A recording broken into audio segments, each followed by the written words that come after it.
नमस्कार विद्यार्थी मित्रों। अब तक हमने अपना पाठ सवाल बाल मन के और जवाब डॉक्टर कलाम के यह पाठ पढ़ा। अब हम शब्दार्थ देखेंगे। जीवंत का अर्थ है जीवित, जीता, जागता। मातृभाषा का अर्थ है माँ, परिवार मतलब हमारे घर की भाषा। वैश्विक मतलब विश्व संबंधित। बृहत का अर्थ है बड़ा, महान, भारी। विरासत का अर्थ है धरोहर। दस्तकार का अर्थ है शिल्पकार। दरकार का अर्थ है ज़रूरत। उत्कृष्ट का अर्थ है उत्तम, श्रेष्ठ। विघ्न का अर्थ है बाधा, अड़चन। पारदर्शी का अर्थ है जिसके आर पार देखा जा सके। बहुगुणक का अर्थ है बहुत अधिक, संख्या में बहुत अधिक। निष्ठा का अर्थ है श्रद्धा, विश्वास। अनुत्पादक का अर्थ है जो उत्पादक न हो। अति विशिष्ट का अर्थ है बहुत महत्वपूर्ण। सामरिक का अर्थ है समर या युद्ध से संबंध रखने वाला। खाका का अर्थ है ढांचा, नक्शा, मसौदा, आलेख। प्रचुर का अर्थ है पर्याप्त। अब हम अभ्यास देखेंगे। प्रश्नों के उत्तर दीजिए। पहला प्रश्न है, यदि आप इन प्रश्नकर्ताओं में होते तो आप कौन कौन से प्रश्न करते? तो यह आपको खुद प्रश्न सोचने हैं। मैं एक उदाहरण दूंगी कि हमारे देश में गरीब और अमीर के बीच की खाई बढ़ती ही जा रही है, वो कब कम होगी? वैसे ही विदेशी बैंकों में जमा काला धन भारत लाने में सरकार अक्षम क्यों है? अब है दूसरा प्रश्न। डॉक्टर कलाम ने अपने बचपन की कौन सी घटना, यादगार घटना सुनाई? इसका जवाब है कलाम साहब जब 5वीं कक्षा में थे तब उनके शिक्षक श्री शिव सुब्रमण्यम अय्यर विद्यार्थियों को बता रहे थे कि पक्षी कैसे उड़ता है। तो उनके गुरुजी विद्यार्थियों को रामेश्वरम के समुद्र तट पर ले गए और वहाँ उन्होंने विद्यार्थियों को उड़ने की क्रिया जीवंत बताई और डॉक्टर कलाम तब इस घटना का गहरा असर हुआ और इससे उन्हें विज्ञान पढ़ने की प्रेरणा मिली। तीसरा प्रश्न है, आपकी यादगार घटना बताइए। तो जैसे कलाम साहब ने अपने बचपन की घटना, यादगार घटना बताई है, वैसे ही आपको अपनी कोई यादगार घटना बतानी है। चौथा प्रश्न है, अपना लक्ष्य प्राप्त करने के लिए आप क्या क्या करते हैं? तो आपको भविष्य में क्या बनना है यह सोचकर रखा होगा और उस लक्ष्य को प्राप्त करने के लिए आप क्या क्या प्रयास करते हैं यह आपको लिखना है। अगला प्रश्न है, किसी को मुसीबत में देखकर आप क्या करते हैं? तो हम किसी को मुसीबत में देखकर यथाशक्ति मदद करते हैं। तन मन धन से उनकी सहायता करने से पीछे नहीं हटते हैं।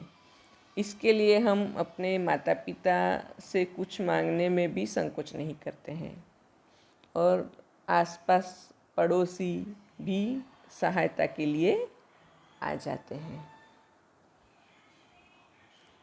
अगला प्रश्न है, परिच्छेद को शुद्ध रूप से पढ़िए और सुंदर अक्षरों में लिखिए। यह भी आपको परिच्छेद को शुद्ध रूप से पढ़ना है और अपनी नोटबुक में सुंदर अक्षरों में लिखना है।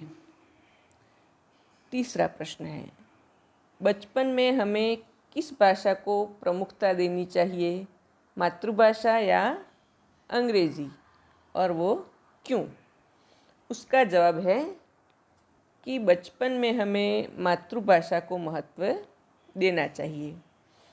मातृभाषा माँ की भाषा है माता की गोद में हम उसी में सोचना विचारना सीखते हैं, और जो सोचते हैं जो विचारते हैं वह हम अभिव्यक्त भी अपनी मातृभाषा में ही करते हैं। इसीलिए मातृभाषा में हम अपने हृदय और मन के भावों को सरलता से और प्रभावी ढंग से प्रकट कर सकते हैं। इसलिए बचपन में हमें मातृभाषा को ही महत्व देना चाहिए। अंग्रेजी विदेशी भाषा है, उसे पढ़ने सीखने में बहुत प्रयत्न करना पड़ता है। उसमें प्रवीण होने पर भी अपने हृदय के भाव हम उसमें असरकारक ढंग से व्यक्त नहीं कर सकते हैं। इसलिए अंग्रेजी भाषा मातृभाषा का स्थान नहीं ले सकती। अगला प्रश्न है, अनुमान लगाओ तुम 2020 में हो, अपने आसपास क्या देख रहे हैं? अपने विचार प्रस्तुत कीजिए। हम अभी 2020 में ही हैं और हमारे आसपास क्या हो रहा है वो आप देख रहे हैं, लेकिन हमें यह नहीं देखना है। हमें डॉक्टर अब्दुल कलाम साहब की नज़रों से देखना है कि वह 2020 को क्या बनाना चाहते थे, और उसके आधार पर आपको इस प्रश्न का उत्तर लिखना है।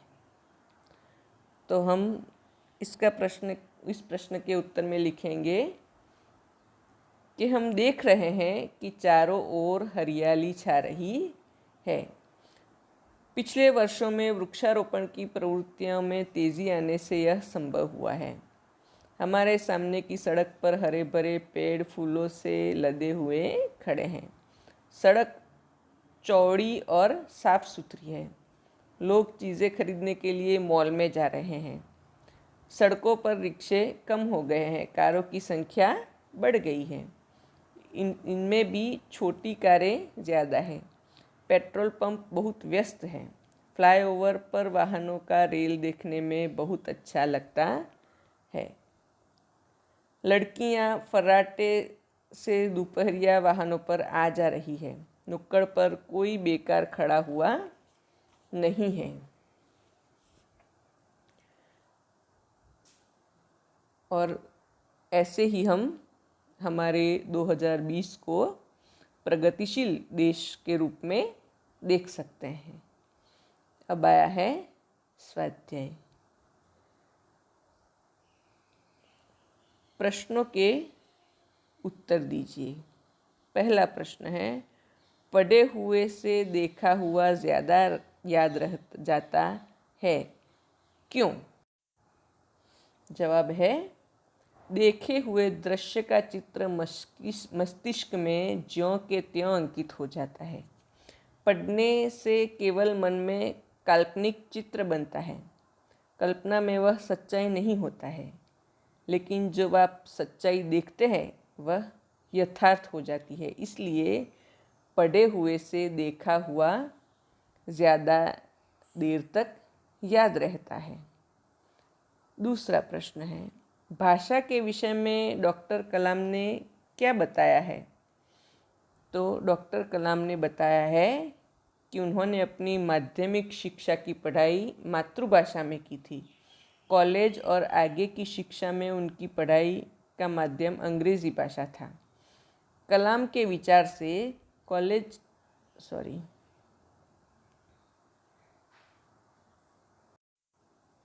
कॉलेज की पढ़ाई भी मातृभाषा के माध्यम से होनी चाहिए। इसका कारण यह है कि विद्यार्थी अपनी मातृभाषा में ही सोचता है और इसीलिए अपनी बात आसानी से प्रकट कर सकता है। फिर भी विश्व के दूसरे देशों से संपर्क कायम रखने के लिए अंग्रेजी का ज्ञान भी आवश्यक है। तीसरा प्रश्न है, चिराग जैन ने डॉक्टर कलाम से क्या पूछा? चिराग जैन ने पूछा था कि आज देश के सामने सबसे बड़ी चुनौती क्या है? डॉक्टर कलाम ने उत्तर दिया कि भारत को सन 2020 तक एक विकसित राष्ट्र बनाना और देश के 1 अरब से अधिक नागरिकों को सुखी बनाना ही आज के देश के सामने सबसे बड़ी चुनौती है। चौथा प्रश्न है, राष्ट्र विकास में महिलाओं का क्या योगदान है? तो इसका जवाब है कि राष्ट्र विकास में महिलाओं की भूमिका पुरुष से कम नहीं है। शैक्षिक और औद्योगिक प्रवृत्तियों में आज महिलाएं बढ़ चढ़कर हिस्सा ले रही है। सशस्त्र सेनाओं में भी पुरुषों के समान ही महिलाओं की भी नियुक्ति होती है। देश की तीनों सेनाओं में पर्याप्त महिला अधिकारी है।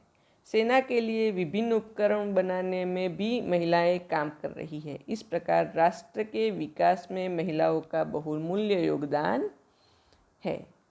अगला प्रश्न है, किसी भी देश के लिए सेना का क्या महत्व है?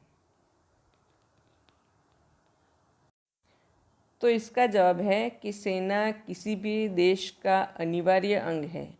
सेना शत्रुओं के आक्रमण से देश की रक्षा करती है। देश में कई विद्रोह होने पर सेना उसे दबाती है। देश में आतंकवादी घुस आए हों तो पुलिस उनसे निपटने में सक्षम न हो तो सेना के जवान ही उनसे निपटते हैं। देश में कहीं भीषण बाढ़ या भूकंप आया हो तो सेना संकट में पड़े लोगों की सहायता करती है। इस प्रकार बाहरी या भीतरी संकट में सेना ही देशवासियों की रक्षा करती है।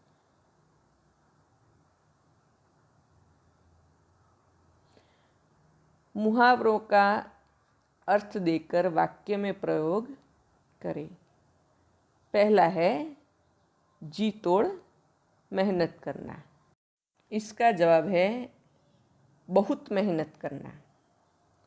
और वाक्य में प्रयोग हम करेंगे, यह धंधा जमाने के लिए पिताजी ने जी तोड़ मेहनत की है। दूसरा है महारत हासिल करना। उसका अर्थ है योग्यता प्राप्त करना। हमें हर एक मुसीबत को जीतने में आवश्यक महारत हासिल कर लेनी चाहिए।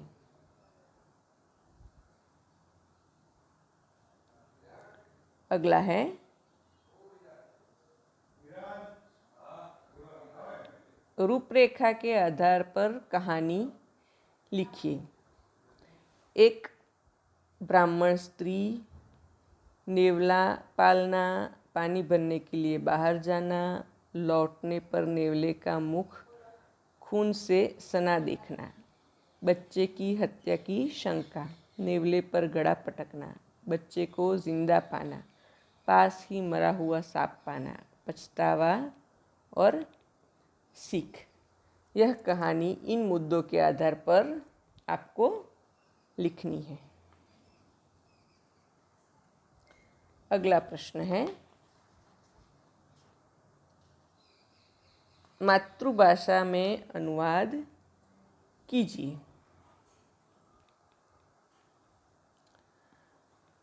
हमारे लिए संसार में सबसे अधिक मूल्यवान हमारा शरीर है।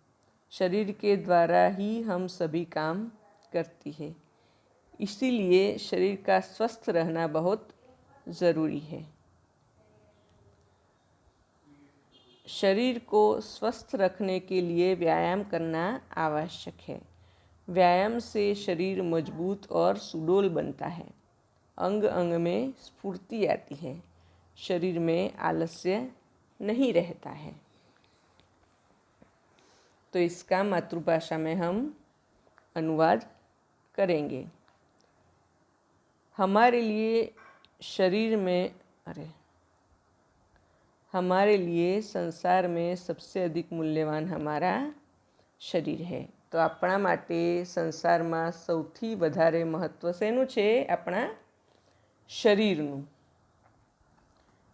शरीर के द्वारा ही हम सभी काम करते हैं। शरीर द्वारा ज આપણે બધા काम करिए છીએ।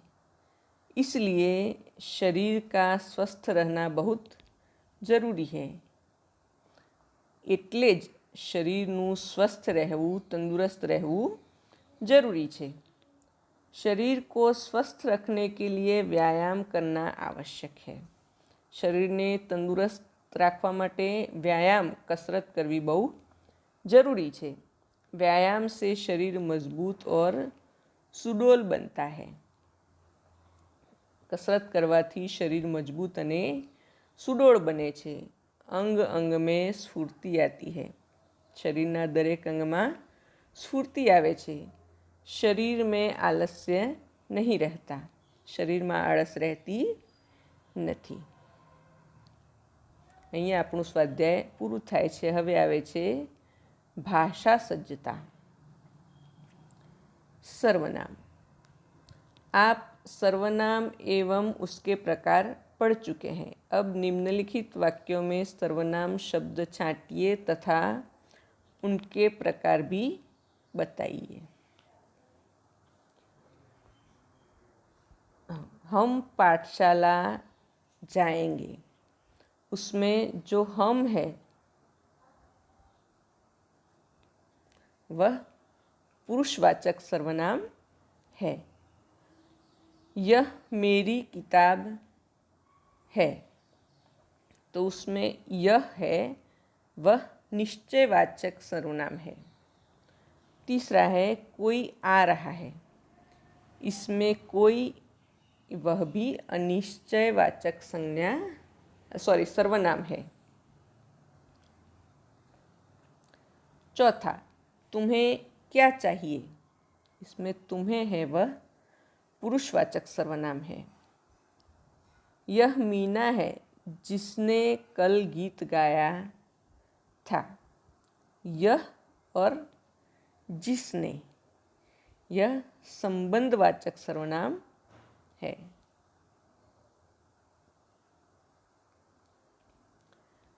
मैं स्वयं चला जाऊंगा। मैं और स्वयं सर्वनाम है निजवाचक, अपने खुद के लिए बोला गया है, वह निजवाचक सर्वनाम है। निम्नलिखित वाक्यों में रेखांकित शब्द को ध्यान से पढ़िए। पहला वाक्य है, एक वचन है, मैं कल गांव जाऊंगा। बहुवचन है, हम कल गांव जाएंगे। दूसरा है, मेरी किताब कहाँ है। बहुवचन है, हमारी किताबें कहाँ हैं। उसे कल बुखार आया था। यह एक वचन है, उन्हें कल बुखार आया था। बहुवचन। चौथा है, यह कौन है। यह एक वचन है, ये कौन है, ये बहुवचन है। एक वचन है, तुझे क्या चाहिए। उसका बहुवचन है, तुम्हें क्या चाहिए। उपयुक्त रेखांकित शब्द में मेरी, उससे, यह, तुझे सर्वनाम एक वचन के रूप में है। मैं, मेरी, उससे, यह, तुझे यह एक वचन रूप में है। जबकि हम, हमारी, उन्हें, ये और तुम्हें उनके बहुवचन रूप है। कोष्टक में दिए गए सर्वनाम शब्दों के उचित रूप से रिक्त स्थानों की पूर्ति कीजिए। पहला है, यह कार्य खाली जगह नहीं हो सकेगा, तो उसका जवाब आएगा मुझसे।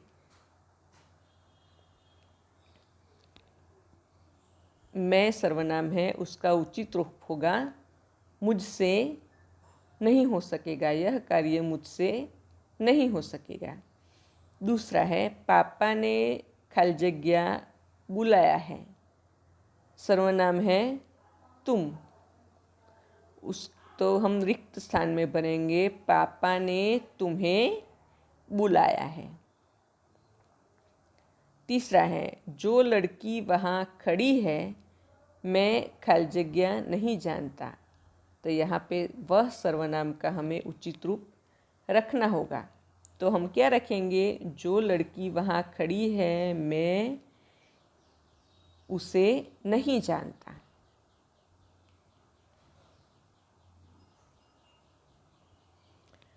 चौथा है, लगता है खाली जगह मेरी बात अच्छी नहीं लगी। सर्वनाम है यह, तो उसका हम उचित रूप देंगे, लगता है इसे मेरी बात अच्छी नहीं लगी। पांचवा है, यह काम खाली जगह लोगों ने किया। सर्वनाम है कौन, हम उसका उचित रूप लिखेंगे किन। यह काम किन लोगों ने किया, तो यहाँ पे हमारा पाठ खत्म होता है। अब आएगा योग्यता विस्तार। डॉक्टर APJ अब्दुल कलाम द्वारा लिखित अदम्य साहस अग्नि की उड़ान भारत 2020 नवनिर्माण की रूपरेखा, हम होंगे कामयाब आदि पुस्तकें पढ़िए। और एक छात्र के रूप में राष्ट्र के विकास में आप क्या योगदान कर सकते हैं, इस पर भी आप अपने माता पिता और अपने मित्रों के साथ चर्चा कीजिए। यहाँ पर हमारा पाठ पूरा होता है।